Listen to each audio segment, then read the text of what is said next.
యేసుక్రీస్తు వారు కొండ మీద ప్రసంగాలని మత్తయి సువార్త 5వ అధ్యాయం 6వ అధ్యాయం 7వ అధ్యాయం చిన్నప్పుడు కంఠస్థ పెట్టించేవాళ్ళు. ఆ కొండ మీద ప్రసంగాల్లో దేవుడు ఆడిన మాటల్లో ఉన్నతమైన మాటల్లో ఒక మాట, భూమి మీద మీ కొరకు ధనమును కూర్చుకొనవద్దు. మత్తయి సువార్త 6వ అధ్యాయము 19వ వచనం. భూమి మీద అంటే భూమి మీద ఉన్న మీరు, భూమి మీద ఉన్నవారు అనంటే ఈనాటి వరకు ఎవరు భూమి మీదకు వచ్చి శరీరంతో ఉంటారో వాళ్ళకి దేవుడు చెప్పే మాట, భూమి మీద మీ కొరకు ధనమును కూర్చుకోవద్దు. ఇక యేసు సంగతి ఆలోచిస్తారా? బోధకుడా, మీరెక్కడున్నారు, మీ కాపురం ఎక్కడని అడుగుతారు. అప్పుడు ఆయన ఏమంటాడు? నక్కలకు బొరియలున్నాయి, ఆకాశ పక్షులకు గూళ్ళున్నాయి, మనుష్య కుమారునికి తలవాల్చుకొనుటకు నా తండ్రి నాకు స్థలం ఇవ్వలేదు. అంతే కదండి. స్థలము లేదు అంటే 2000 సంవత్సరాల క్రితం ఈ భూమండలాన్ని కానీ మనం పరిశీలిస్తే కోట్ల మంది లేరండి, లక్షల్లో ఉండి ఉంటారు ఆ రోజుల్లో. ఎక్కువ మంది లేరు. ఖాళీ స్థలాలు ఎక్కువ భూమి మీద. నాకు స్థలం లేదంటాడంటే ఈయన. లూకా సువార్త 9వ అధ్యాయంలో 57వ వచనంలో మార్గాన్ని వెళ్తున్నాడు ఆయన. ఆయన ఫాలో అవుతున్న వాళ్ళలో ఒక ఆయన, మీరు ఎక్కడికి వెళ్ళినా మీ వెంట వచ్చేస్తాను. అందుకు యేసు, నక్కలకు బొరియలున్నాయి, ఆకాశ పక్షులకు నివాస స్థలములు, చెట్లున్నాయి, గుట్టలలో కొండలలో దెబ్బలలో నక్కలకు బొరియలు రంధ్రాలు చేసుకొని లోపలికి వెళ్తాయి. వృక్షాలు ప్రపంచం అంతా, ఆకాశ పక్షులు వాటి మీదకి వెళ్ళిపోతాయి. నన్నంటారా? నాకు నిద్రపోవటానికి సమయం లేదు, ఇక్కడ ఉండిపోవటానికి దేవుడు నాకు సమయం ఇవ్వలేదు. ఈ మాటలు చెప్తున్నది 30వ సంవత్సరం నుంచి 33వ సంవత్సరం వరకు. 3 ఏళ్లే, 3 సంవత్సరాలు. అందుకే ఆయన ఏమీ కూర్చుకోలేదు. నా తండ్రి నన్ను ఇక్కడ ఉండమని ఏమీ చెప్పలేదు, తొందరగా వచ్చేయమన్నాడు. ఆదాముకైతే 930 సంవత్సరాలు ఇచ్చాడు. మెతూషులకైతే అందరికంటే ఎక్కువ 969. నాకైతే 33. నన్ను విడిచిపెట్టి ఆయన ఉండలేడు. నా తండ్రి నన్ను విడిచిపెట్టి ఉండలేడు.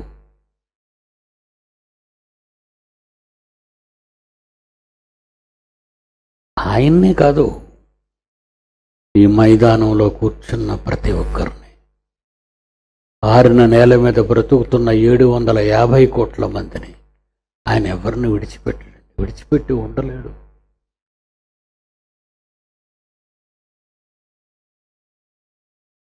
ఒరే నాయనా, నువ్వు వెళ్ళిపోయి చాలా కాలం ఉండిరా అని అనడాయన. ఆయన మనలో ఎవరికి దూరముగా ఉండువాడు కాడు. 17వ అధ్యాయం అపోస్తుల కార్యాలు, 27వ వచనం అపోస్తుల కార్యములు 17వ అధ్యాయము 27వ వచనం. ఆయన మనలో ఎవరికి దూరముగా ఉండువాడు కాడు. మన తండ్రి మనసు చూసారా? మీకు అర్థం అవుతుందా? ఎక్కువ కాలం వీళ్ళ భూమి మీద ఉంచటం వల్ల నాకు కాకుండా పోతారేమో అని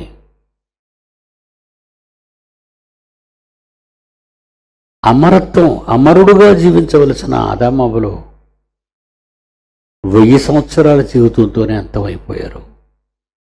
ఎందుకంటే ఎక్కువ జీవితకాలాన్ని ఇవ్వటం వలన ఎక్కువ నేరాలు వీళ్ళు చేస్తున్నారు, ఎక్కువగా నన్ను మరిచిపోతున్నారు అంటున్నాడు. మర్చిపోతున్నారు నన్ను వాళ్ళు. ప్రతి తండ్రికి ఈ రకమైనటువంటి భయం అనేది ఉంటుందండి.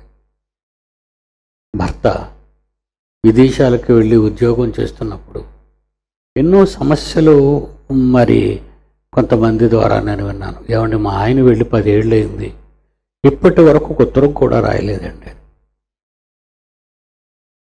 చూసారా, ఆయనేనా ఆయన, ఆమె భర్తేనా ఆయన?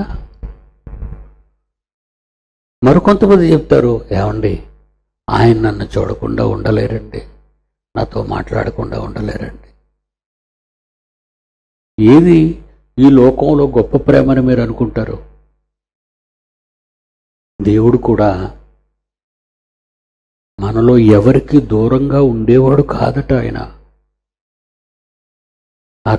మహాకాశాలు దాటిన లోకంలో ఆయన ఎప్పుడు మనం కావాలని కోరుకుంటూ, రావాలని కోరుకుంటూ, అందరూ రావాలని కోరుకుంటూ, ఒక్కడు కూడా నశించిపోకూడదు, ఒక్కడు కూడా అనంతకాలపు శిక్షలోకి వెళ్ళకూడదు, ఒక్క నా బిడ్డ కూడా నాశనానికి పోకూడదు అని పేతురు రాసిన 2వ పత్రిక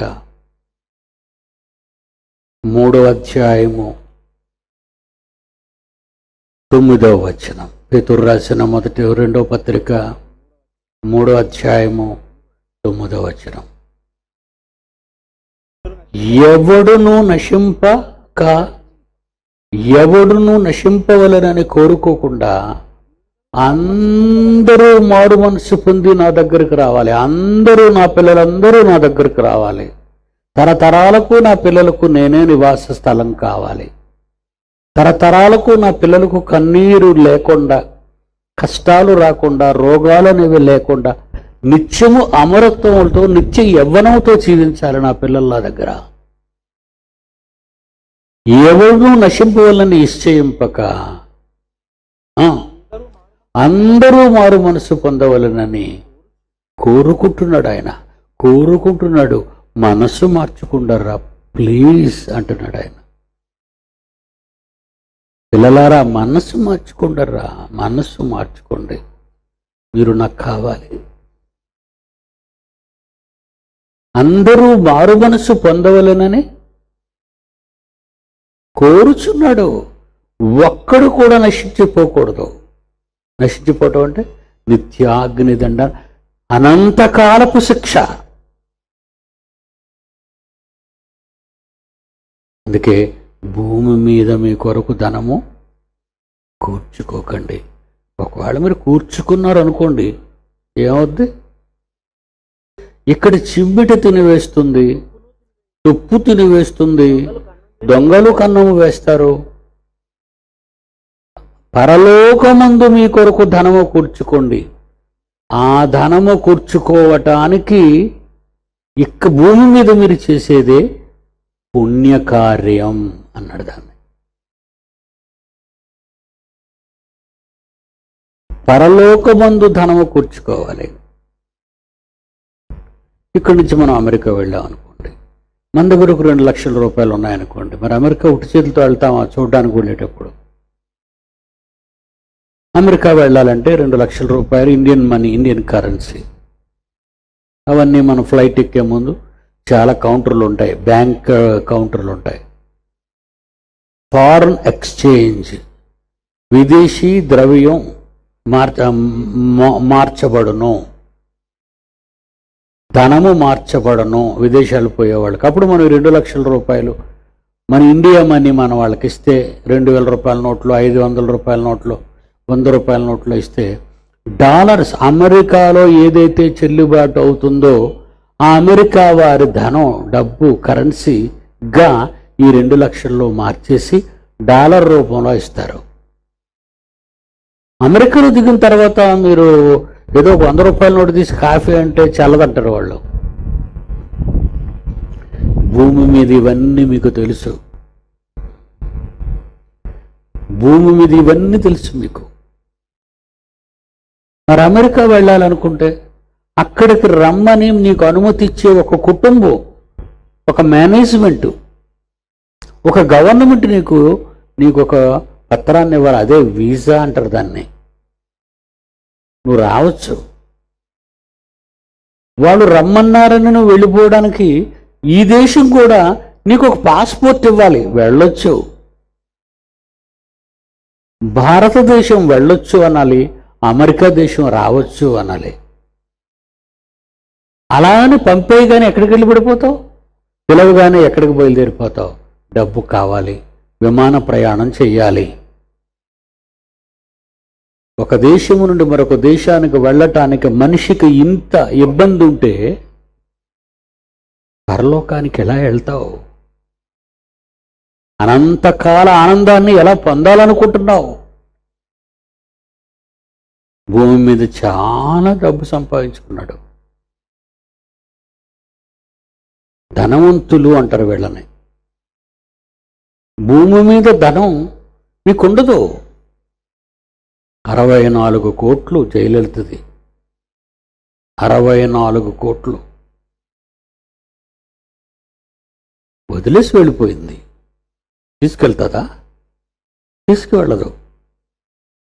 మరి అమ్మ అని క్యాంటీన్లు పెట్టి 2 రూపాయలకే మంచి కూరలతో భోజనం పెడుతుంది.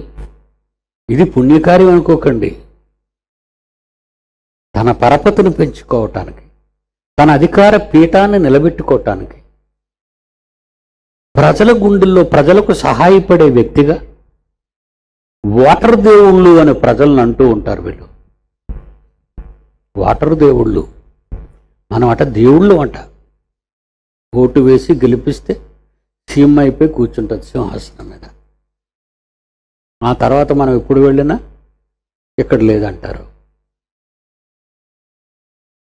అలాగే ఒక వ్యాపారస్తుల దగ్గరికి వెళ్ళండి, అప్పుడు మనల్ని ఏమని పిలుస్తారు? కస్టమర్ దేవుళ్ళు. మీరేమా దేవుళ్ళు? సినిమా వాళ్ళు అంటారు. ఒక డైరెక్టరో ఒక పెద్ద పాత హీరోయో తన కొడుకుని తీసుకొచ్చి, ఏమంటే ప్రోగ్రాం పెట్టి, నా కొడుకును దీవించండి. దేనికి? ప్రేక్షక దేవుళ్ళు. ప్రేక్షక దేవుళ్ళలారా నా బిడ్డను దీవించండి, నట సామ్రాట్ అయిపోయినట్టు దీవించండి, నట భూషణ అయ్యేటట్టు దీవించండి. సరే, డాక్టర్లకి పేషెంట్ దేవుళ్ళు. హాస్పిటల్ చూసారా ఎప్పుడబ్బో? నేను ఒక హాస్పిటల్కి వెళ్ళానండి, బ్రెయిన్లో ప్రాబ్లం రాగానే. నేను టీవీలో మాట్లాడుతున్నప్పుడు ఆ పాప చూసిందట, నర్స్ ఆ పాప అక్కడ. నమస్కారం అయ్య గారు. నమస్కారం అమ్మా. అలా మాట్లాడుతూ ఒక సెలైన్ ఎక్కిస్తుంటారు అప్పుడప్పుడు. ఎప్పుడైతే మనలో కొంచెం ఏమంటారు దాన్ని, గ్లూకోజ్ తేడా వచ్చినా, కొంచెం నీరసంగా ఉన్నా, అప్పుడు మనకి ఈ సెలైన్ అనేది, ఈ గ్లూకోజ్ అనేది ఎక్కిస్తుంటారు. అయ్యగారు, ఈ గ్లూకోజ్ బాటిల్ మాకు వచ్చేది 7 రూపాయలు, మనకి బిల్లులో వేసేది 70 రూపాయలు.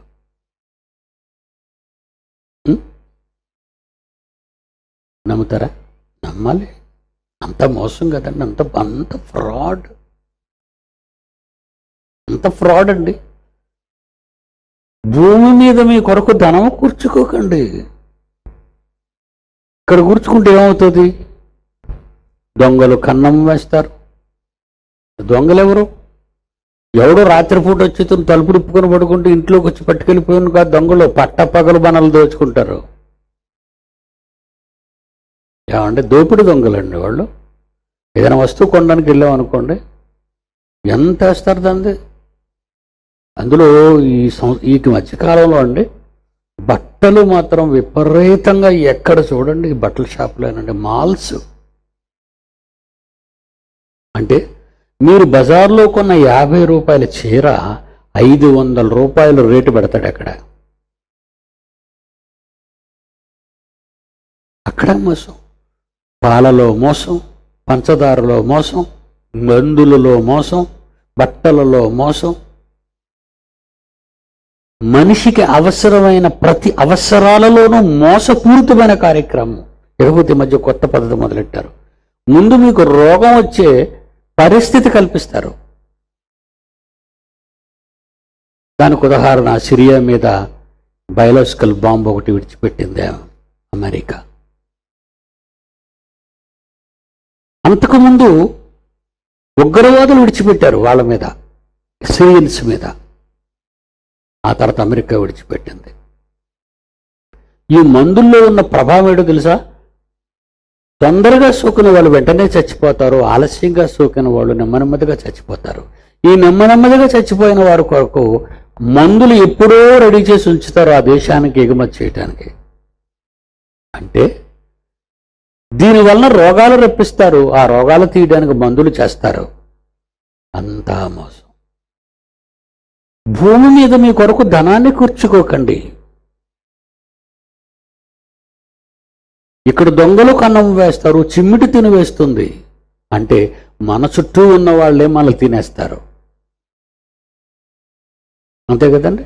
ఇప్పుడు కారులో వస్తున్నప్పుడు ఈ సోషల్ మీడియా వచ్చిన తర్వాత ఫేస్బుక్లోను వాట్సాప్లోను ఒక ఆడపిల్ల బొమ్మని, మా యవనంలో ఉన్న ఆడపిల్ల బొమ్మను దీనంగా వేసి ఈమె క్యాన్సర్తో బాధపడుతుంది, వెంటనే షేర్ చేసి డబ్బులు పంపించండి, ఈమెకి ఇన్ని లక్షలు అవసరం అట అని ఒక యాడ్ వచ్చి మీ చాలామందికి ఇది వచ్చి ఉంటుంది.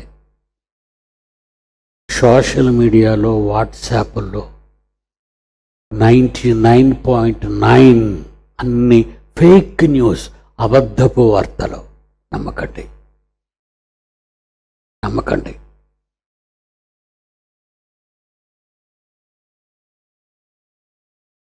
అందరికీ ఈరోజు అందరూ ఇప్పుడు ఇప్పుడున్న ఈ టెలిమీడియా వాళ్ళు పడిపోయారు వాళ్ళ దగ్గర.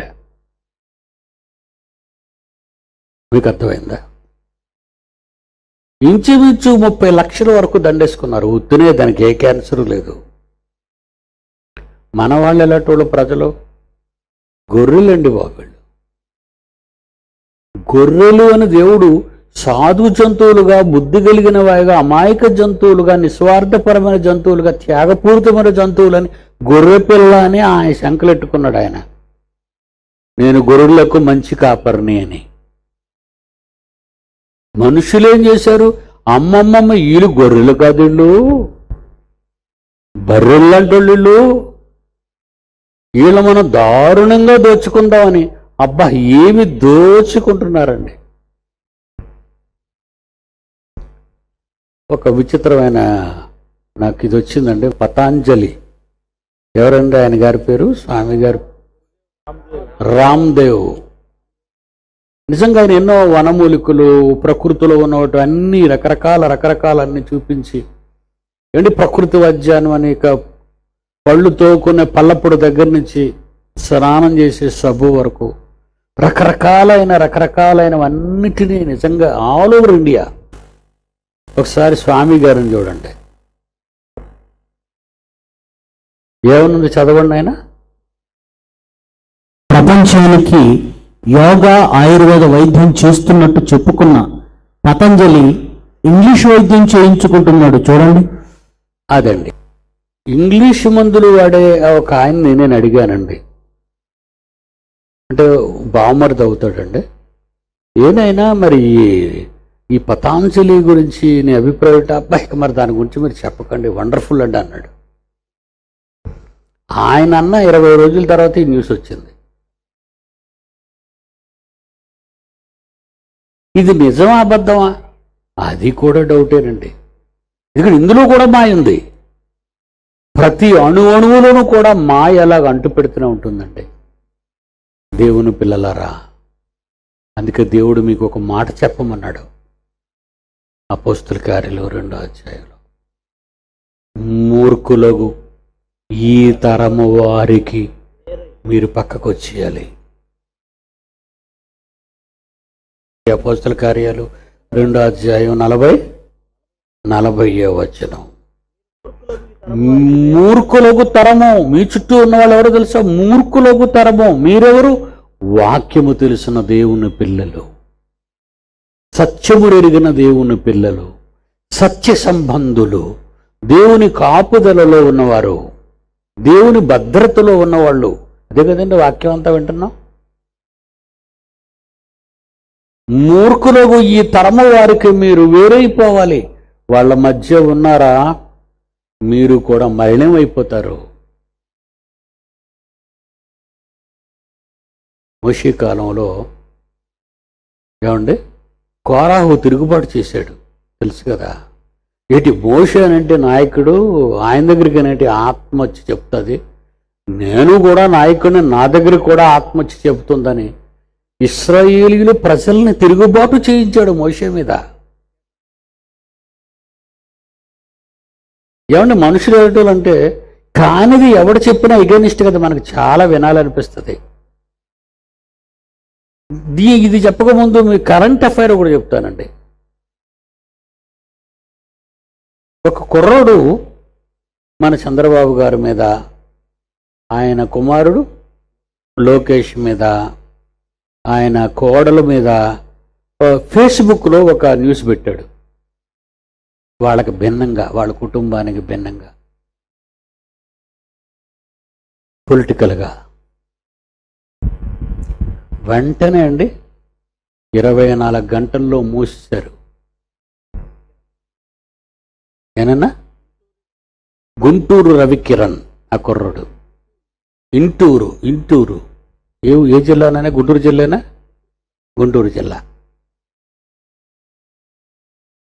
చూసారా, వాళ్ళు ఉన్నతంగా ఉన్నారు కనుక వాళ్ళకి ఏ చిన్న కష్టం వచ్చినా క్షణాల మీద ప్రభుత్వం అంతా వాళ్ళ కొరకే స్పందిస్తుంది. క్రైస్తవుల్ని ఇంత దారుణంగా హింసిస్తున్నా, ఆయనకు లెటర్ రాసి 2వ నెల ముగుస్తున్నా కనీసం అతని దగ్గర నుంచి సమాధానం కూడా రాలేదు. ఆల్ ఇండియా ట్రూ క్రిస్టియన్ ఎలక్షన్స్లో బీజేపీతో వాడు సంబంధాలు కలుపుకున్నా, నా పిల్లలందరికీ లక్షల ఓట్లు నా పిల్లల చేత అతనికి వేయించాను తెలుగుదేశానికి. కానీ ఏ క్రైస్తవులైతే అతనికి ఓటు వేశారో, లక్షలాది ఓట్లు నియోజకవర్గాల్లో పడినా, వాళ్ళందరికీ మేము తెలిసినా ఈ రోజు వరకు ఒక ముఖ్యమంత్రి స్పందించలేదు. ఒక ముఖ్యమంత్రి స్పందించాడు, ఆయన కేసీఆర్ గారు. ఆయన వెంటనే స్పందించారు, ఈయన అసలు పట్టించుకోవటమే మానేశాడు. ఆయన కుటుంబానికి ఒక చిన్న ఎవడో ఫేస్బుక్లో ఎగెనిస్ట్గా ఒక న్యూస్ వేసేసరికి 24 గంటల్లో మనిషిని తీసుకొచ్చి పడేశారు. ఏ లోపల నీ కొడుకు లోకేష్ కంటే మేము తక్కువ వాళ్ళమా? నీ కోడలు బాలకృష్ణ కూతురు, ఆమె కంటే మేము తక్కువ వాళ్ళమా? మమ్మల్ని మీరు ఏమనుకుంటున్నారు? ఓటర్ దేవుళ్ళు అన్నారు ఆ రోజు, పిలిచినా మా కాయకలు వినబడినట్టుగా ఉన్నారు మీరు ఈనాడు. అందుకే దేవుడు అన్నాడు, ఈ జనం మూర్ఖులు, ఈ జనం మూర్ఖులు. వాళ్ళు మూర్ఖులకు ఈ తరముల వారికి వేరే రక్షణ పొందండి. చూసారా ఎంత పవర్ఫుల్ వర్డ్ అది? అంటే ఈ జనంతో మీరు కలిసిపోతే మీకు అసలు రక్షణ లేదనిసాడు ఆయన. ఎప్పుడైనా విన్నారా బైబిల్లో ఈ మాట? ప్రారంభ సంఘంలో ప్రారంభ క్రైస్తవ్యం ఆరంభమైన రోజు క్రీస్తు శకం 33లో అన్న మాట ఇది. పేతురు గారి ప్రసంగం. మూర్ఖులకు ఈ తరము, నీళ్లు మోసం, పాలు మోసం, బట్టల మోసం, ఆహారం మోసం, కాయగూరల మోసం, పళ్ళు మోసం, అన్ని మోసం. ఈ మోసాన్ని ఎవరు అరికట్టలేరు.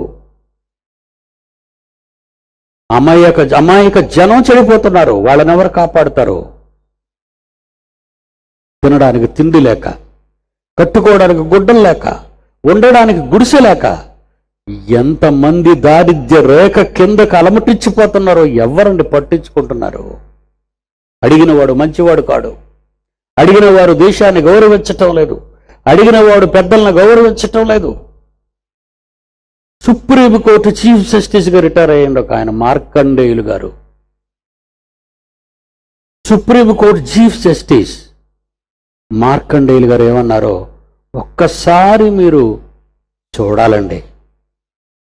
ఆయన సుప్రీంకోర్టు ప్రధాన ఉన్నత న్యాయస్థానంలో ఉండగా ఏనాడు అంత కటువుగా కఠినంగా మాట్లాడలేదు ఆయన. ఎందుకంటే తల అమ్ముకొని ఒక న్యాయమూర్తిగా పనిచేసుకుంటున్నాడు ఆయన. ఆ రోజు ఆయన నిజంగా ఈ రోజు అన్న మాటలు ఆ రోజే చెప్పుంటే అతడు ప్రాణాలతో ఉండేవాడు కాదు. అతడు ఒక న్యాయమూర్తిగా, ప్రధాన న్యాయమూర్తిగా సుప్రీంకోర్టులో తన పదవీ కాలాన్ని ముగించుకునేవాడు కాదు. సమాజాన్ని చూసి సమాజం ఎప్పుడండి బాగుపడుతుందని విలేకరు అడుగుతూ నార్త్ ఇండియన్ ఒక విలేకరు అడుగుతున్నాడు ఆయన్ని. మరి ఏంటండి, ఎలా బాగుపడుతుంది ఈ వ్యవస్థ? పార్లమెంటు బాగు చేయటం లేదు, అసెంబ్లీ నాయకులు బాగు చేయటం లేదు, పార్లమెంటేరియన్స్ బాగు చేయటం లేదు, అధికార పార్టీ బాగు చేయటం లేదు అంటే ఆయన నోరు విప్పి ఏమన్నాడు? లైట్స్ ఆఫ్ అన్న స్టేజ్ మీద. And therefore all these politicians are a set of rogues and rascals who have looted the country, who divide the people on caste and religious lines for their vote banks, and they deserve to be shot. Can we say it is the BJP who leads the present government? BJP divides people on religious lines, other parties divide people on caste lines. I make no difference. All the politicians, they are rogues and scoundrels. They have I mean, it's so sad. Such a great country is in the hands of gundas. ఈయనన్నాడు కనుక సరిపోయిందండి. నేనంటే పాటికి నన్ను జైల్లో పెట్టేద్దరు. ఎందుకంటే supreme court ప్రధాన న్యాయమూర్తిగా retire అయ్యాడు ఆయన. రోక్స్ అండ్ రాస్కెల్స్ అన్నాడు, చూసారా? స్కౌండ్రల్స్ అన్నాడు, కాల్చి పడేయాలన్నాడు వాళ్ళని. పిడి సుందర్రావు అంటే దేశద్రోహం నేరం ఏమని అందుకని చూడండి, ఆయన మీద పెట్టేద్దాం. చచ్చిపోవడానికి సిద్ధపడుతున్నాడు రా బచ్చా పిడి సుందర్రావు. నీ సెక్షన్లు, నీ చట్టాలు దేనికైనా రెడీ. నా హ్యాండ్స్ ఎత్తేస్తున్నాను, మూసేసుకుంటగలవు, మూసేసుకో. కానీ నువ్వు మారినంత వరకు ఈ గళం ఇలా అరుస్తూనే ఉంటుంది. 2000 సంవత్సరాల క్రితం 3000 మంది మొట్టమొదటిసారిగా క్రైస్తవ్యాన్ని స్వీకరించారు. That is in Jerusalem. అపోస్తల కార్యాలు 2వ అధ్యాయం 41వ వచనం. పేతురు వాక్యమును అంగీకరించిన వారు బాప్తిసం పొందిరి. ఆ దినమందు మించుమించు 3000 మంది బాప్తిస్మము పొందిరి. First Christian organisation in Asia, in Jerusalem. They are not మనం ఈరోజు జ్యూస్ కాదండి, వాళ్ళు యూదులుగా పిలువబడటం లేదండి, వాళ్ళు క్రైస్తవులుగా పిలువబడ్డారు. 11వ అధ్యాయం అపోస్తల కార్యాలు 26వ వచనం. వాళ్ళు గ్రీసు దేశస్తులుగా పిలువబడలేదు, వీళ్ళు ఈ భారతీయులుగా పిలువబడలేదు, అమెరికన్స్గా పిలువబడలేదు. ఒకే పేరుతో పిలువబడమన్నాడు ఆయన, క్రిస్టియన్స్. మొట్టమొదటి అపోస్తల కార్యములు 11వ అధ్యాయము 26వ వచనం. మొట్టమొదట అంత్యొకయులో ఉన్న, అంటే యూరోపులో ఉన్న క్రైస్తవులు శిష్యులు క్రైస్తవులు అనబడిరి. క్రిస్టియన్స్ అనే పేరు వచ్చిందండి. 3000 మంది ఆ రోజు బాప్తిసం పొందారు. వాళ్ళకి దేవుడు ఏమని చెప్పాడో తెలుసా? పేతురు గారు నోట వస్తున్న మాట 41. మీరు మూర్ఖులకు ఈ తరము వారికి వేరే రక్షణ పొందండి. మూర్ఖులకు, ఈ మనుష్యుల మధ్య బ్రతుకుతున్న క్రైస్తవ్యాన్ని మేలుకొల్పుతున్నాను ఈరోజు నేను. మేలుకోండి ఇప్పటికైనా. వాళ్ళని నమ్మకండి. వాళ్ళు దగాకోర్లు, వాళ్ళు మోసగాళ్ళు, మనల్ని మోసం చేస్తున్నారు వాళ్ళు.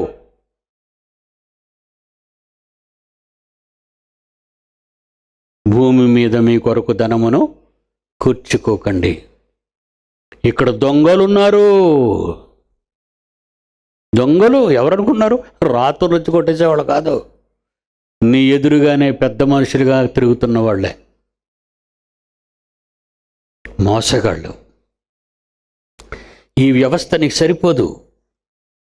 నువ్వు ఇక్కడ ఉండవలసిన పరిస్థితి లేదు. ఇక్కడ అసలు ఎవరు ఈ భూమి మీద ఉండరన్నది నిత్య సత్యం. ఒకరి వెంట ఒకరు, తరము వెంబడ తరం, జనము వెంబడ జనం చావాలి, పోవాలి. ఆ పోయేవాళ్ళు ఎక్కడికి పోవాలి? అది వెళ్ళే ప్రతివాడు వెళ్ళక ముందు ఆలోచించవలసిన విషయం అది. మీరు మూర్ఖులకు ఈ తరము వారికి వేరే రక్షణ పొందండి. వాళ్ళలో కలిసిపోయారా మీకు రక్షణ రాదు. అంటే నిత్యత్వం లేదు, లేదా అనంత లోకంలో ఆనందం అనేది మీకు ఉండదు. 60 ఏళ్ల ఈ జీవితంలో నువ్వు అనుభవించిన ఈ భయంకర ఈ చరిత్రలో ఒక 60 సంవత్సరాలే కదా నువ్వు కష్టపడాలి దేవుని కోసం. ఈ 60 ఏళ్ళు నువ్వు చక్కగా కష్టపడితే అనంతకాలం, అనంత జీవితం ఆనందమయంగా మారిపోద్ది మీది. అందుకైనా నక్కలకు బొరియలున్నాయి, ఆకాశ పక్షులకు గూళ్ళున్నాయి, నాకెందుకయ్యా ఈ నేల మీద స్థలం? ముందుకెళ్ళిపోతే అబ్రహాము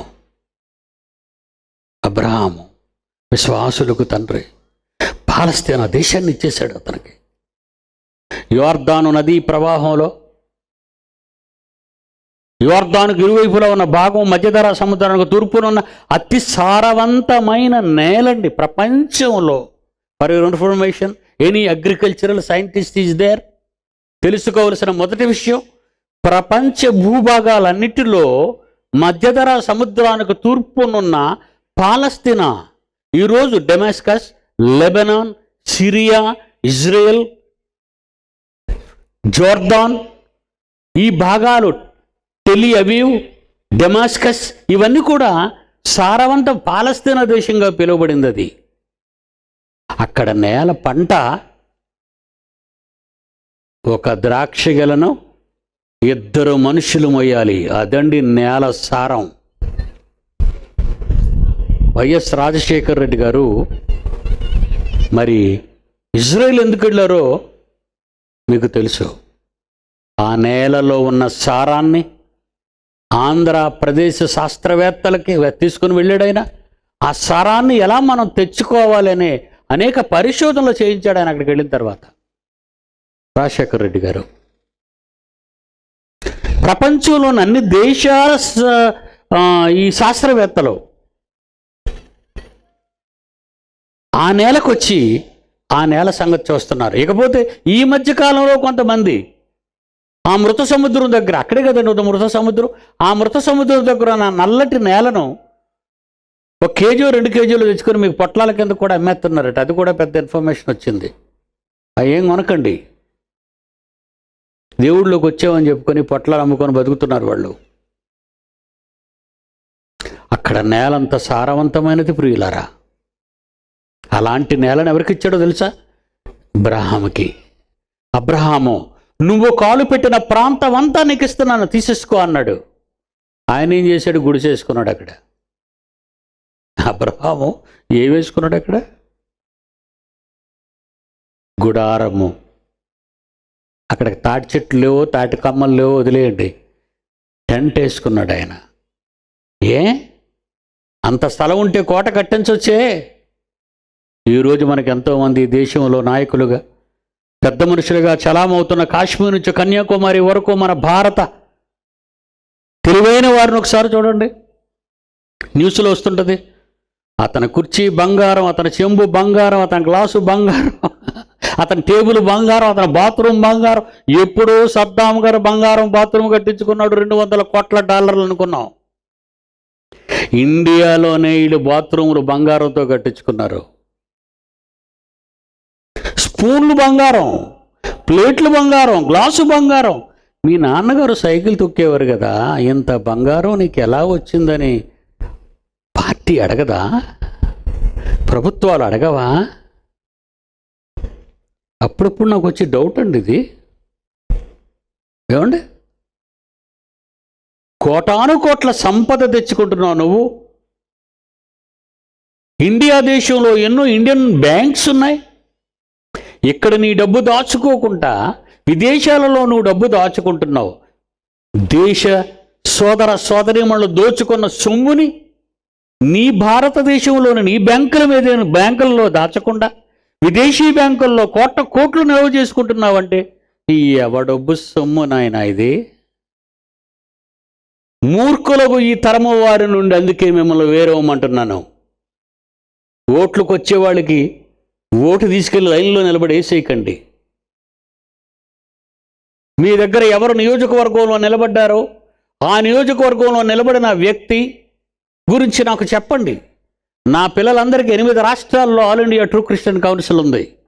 వాళ్ళందరికీ నేను ఏఐటీసీసీ స్టేట్ ప్రెసిడెంట్ మొదలుకొని డిస్ట్రిక్ట్ ప్రెసిడెంట్స్ వరకు కాంటాక్ట్ చేస్తాను.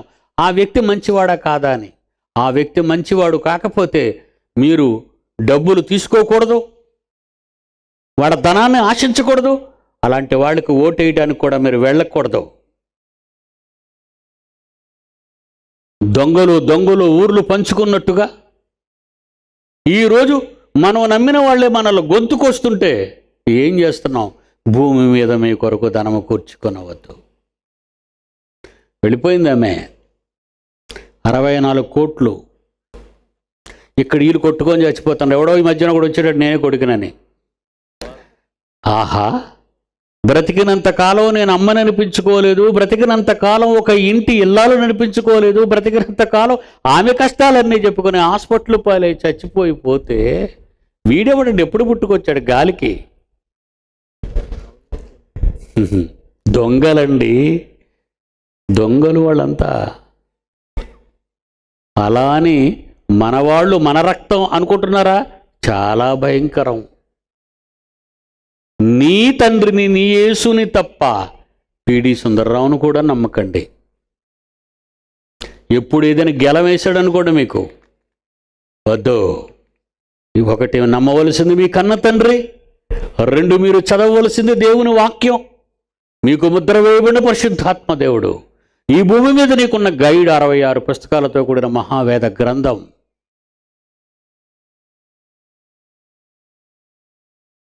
ఏమండి, రాజులను నమ్ముకొనుట కంటే అధికారులను నమ్ముకొనుట కంటే యెహోవాను ఆశ్రయించుట మేలు. ఏమంటాడు? ఒక రాజు అంటున్నాడు మళ్ళీ మాట.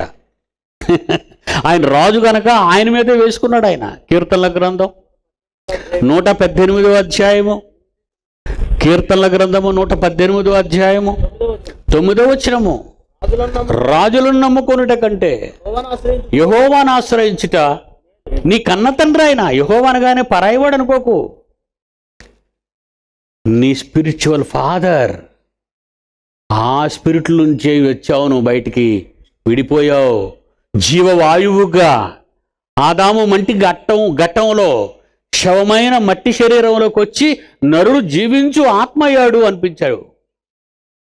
ఆత్మే తండ్రి ఆత్మ. రాజులను నమ్ముకొనుట కంటే యెహోవాను మీ తండ్రిని ఆశ్రయించుట మేలు. మనుషులను నమ్ముకొనుట కంటే నీ తండ్రి యెహోవాను ఆశ్రయించుట మేలు. ఇవన్నీ మనం ఎప్పటి నుంచో చదువుతున్నాం, కానీ మనం ఎవరిని నమ్మాలో వాళ్ళని నమ్మకుండా మర్చిపోయాం. ఎవరిని నమ్మకూడదో చుట్టూ చేరిన జనాన్ని నమ్మాం, మనం మునిగిపోయాం.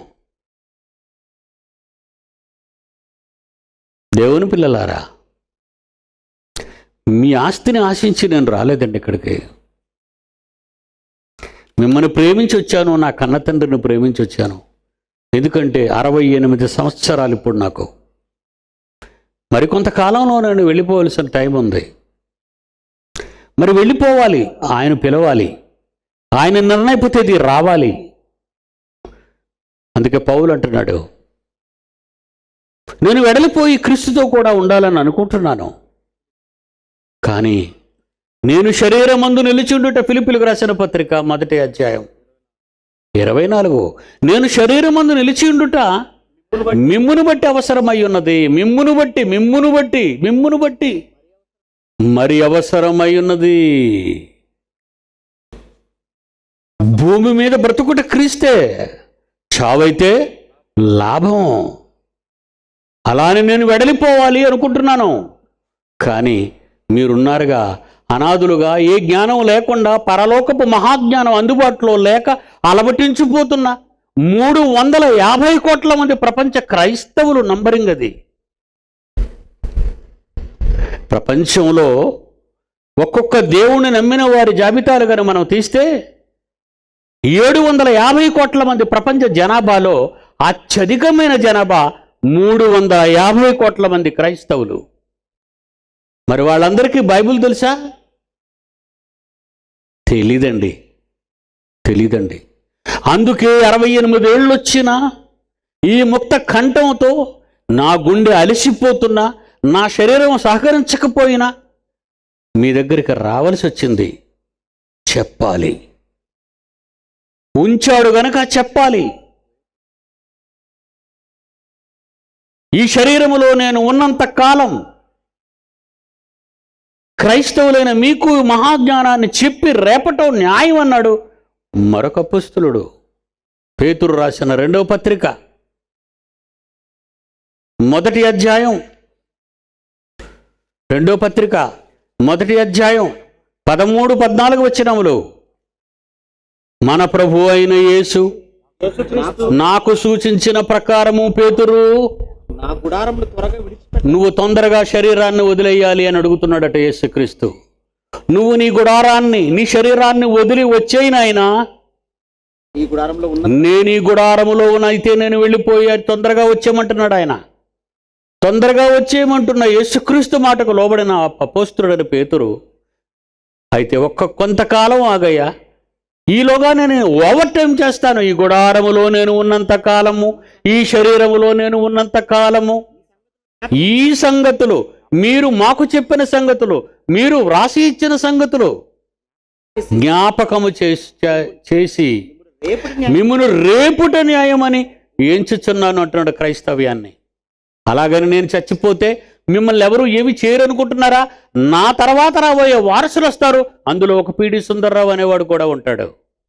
అందుకే ఏం చేశాడు దాన్ని? నేను మృతి పొందిన తర్వాత మీరు నిత్యము ఈ జ్ఞానాన్ని, ఈ వాక్యాన్ని చదువుకుంటూ ఉండాలనే దీన్ని జాగ్రత్త చేతును, జ్ఞాపకము చేసుకుందును, జాగ్రత్త చేతును రాశాడు.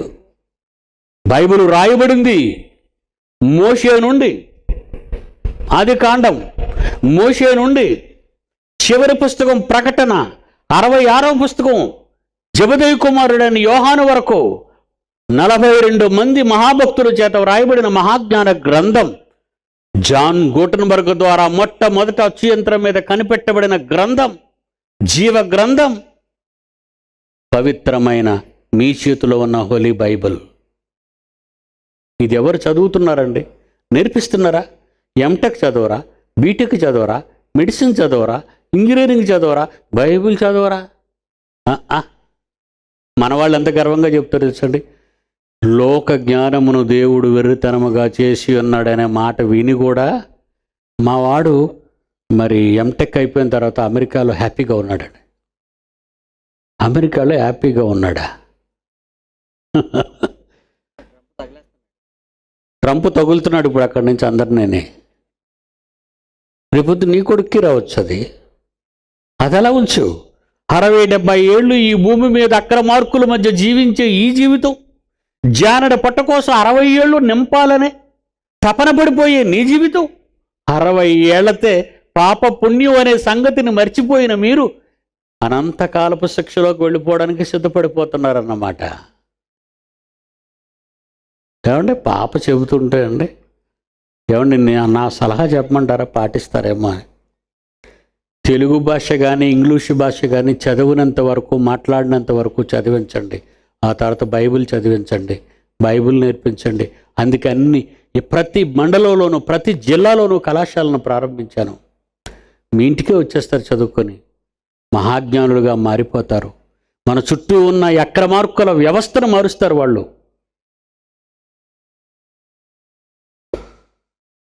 దేవుని పిల్లలారా, అబ్రహాముతో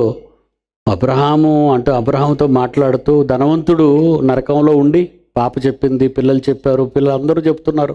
ఎప్పుడు వింటున్న మాటలు అవి. 3500 సంవత్సరాల నాటి చరిత్ర అండి అది. నేటికి 3500 సంవత్సరాల నాటి చరిత్ర. లాజరు ధనవంతుడు కథ అని మీరు ఎప్పుడు చెప్పకండి. యథార్థ గాథ. యథార్థ గాథలని కథలు సినిమా తీస్తున్న ఈ రోజులు ఇవి. గుర్తునే యథార్థ గాథలు కావు. కానీ నేటికి 3500 సంవత్సరాల క్రితం భూమి మీద ఉన్న ఈ ధనవంతుడి కాలంలోనే లాజరు గారు ఉండేవారు. ఆయన చనిపోయాడు. లాజరు అప్పటికి చనిపోయిన తర్వాత దేవదూతలు వచ్చి దేవుని అబ్రహాము రొమ్మను కూర్చోబెట్టారు. ధనవంతుడు చనిపోయాడు. నిన్న పాటలో చూశారు మీరు. అప్పుడు అబ్రహాము నోట వచ్చిన మొదటి మాట ఏంటో తెలుసా? కుమారుడా. లోకాసువార్త 16వ అధ్యాయము 25వ వచనం. కుమారుడా, నువ్వు అబ్రహాము కుమారుడివే. You are also son of Abraham. కానీ నీ ధనం నీ మత్తు, నీ బంధువులు నీ మత్తు, నీ వాళ్ళు నీకు మత్తు, నీ అధికారం నీకు మత్తు, నీ అహంకారం నీకు మత్తు, నీ విద్య నీకు మత్తు, నీ పదవి నీకు మత్తు. ఈ మత్తులో మునిగిపోయావయ్యా నువ్వు. నీ జీవిత కాలమంతా నీకిష్టమైనట్టు సుఖము అనుభవించావు. భూమి మీద 60-70 ఏళ్ల సుఖం కోసం ఆరాటపడిన నీవు, పాపపుణ్యాల పరిస్థితులు తెలియని నీవు అనంతకాలపు శిక్షణలోకి వచ్చేసావు నువ్వు. ఇప్పుడు నేను కాదు కదా, కన్న తండ్రి కూడా ఏమీ చేయలేడు. నేనేం చేశానో తెలుసా? నీలాగా ధనవంతుడైపోయి పాలస్తీనా దేశం అంతా నాకు ఇచ్చినా అక్కడ నేను టెంట్ వేసుకున్నానయ్యా. టెంట్. నువ్వు ప్యాలెస్ కట్టించుకున్నావు ఈజిప్ట్లో. నువ్వు ఈజిప్ట్ దేశంలో ప్యాలెస్ కట్టించుకున్నావు. బంగారం ఏమంటే ఈజిప్ట్లో ఎక్కువ డబ్బు ఏంటంటే రత్నాలు, రాసులు, వజ్రవైడూర్యాలు సంపాదించుకునేవారండి. ఈ ఈ ఈ ఈజిప్షియన్స్ వాళ్ళ యొక్క గాథల్లో ఏముంటాయంటే, భూమి మీద ఉన్న ఈ జీవిత కాలంలో మీరు వచ్చే జీవిత కాలానికి, వచ్చే చనిపోయిన తర్వాత లేచే వచ్చే కాలానికి ఈ డబ్బు ఖర్చు పెట్టుకోవడానికి ఇప్పుడు దాచుకో అన్నందుకే పిరమిడ్స్ కట్టారు. తెలుసు కదా మీకు? పిరమిడ్స్ ప్రపంచ వింతల్లో ఒక వింత. ఈ పిరమిడ్స్ నైపుణ్యం, ఈ పిరమిడ్స్ ఎందుకు కట్టబడ్డాయో తెలుసా? ఈజిప్ట్ దేశాన్ని ఏలే ఎందరో రాజులు వాళ్ళు సంపాదించిన రత్న మణిమాణిక్యాలు అన్నిటినీ కూడా వాళ్ళ శవంతో పాటు, వాళ్ళ కుటుంబాల శవాలతో పాటు పాతి పెట్టబడి భయంకరమైన కట్టుదిట్టమైనటువంటి పిరమిడ్ని కట్టారు. ఎందుకట? మరి ఇప్పుడు సంపాదించిన డబ్బుతోనే కదా వచ్చే జన్మలో మనం అనుభవించాలి. అదేంట మూర్ఖుల నమ్మకం. This is the Egyptian philosophy. ఇలాగెంతమంది అమాయకులు ఉన్నారండి. ఒక అమాయకుడైన షాజహాన్ తన భార్య మీద ఉన్న మోజు, మమకారం, ప్రేమ పిచ్చిగా మారిపోయింది. రాజ్యాన్ని, సామ్రాజ్యాన్ని, మొఘల పరిపాలన నిర్లక్ష్యం చేసుకున్నాడు. ప్రజలు భారతదేశంలో ఎలా బతుకుతున్నారో పట్టించుకోవడం మానేశాడు. చచ్చిపోయిన భార్య గురించి శవం దగ్గర పడుకొని ఏడుస్తున్నాడు. అందుకే తాజ్మహల్ నిర్మాణం అయింది. ఇదొక వింత. పనికిరానివన్నీ వింతలు వచ్చేసాయండి. ఇదేనా వింతలు? నీ జీవితం ఒక్కసారి తొంగి చూస్తే వింత కాదు, అంధకారం. వాళ్ళంతా నీకు ముందు పుట్టిన పరమ పిచ్చోళ్ళు.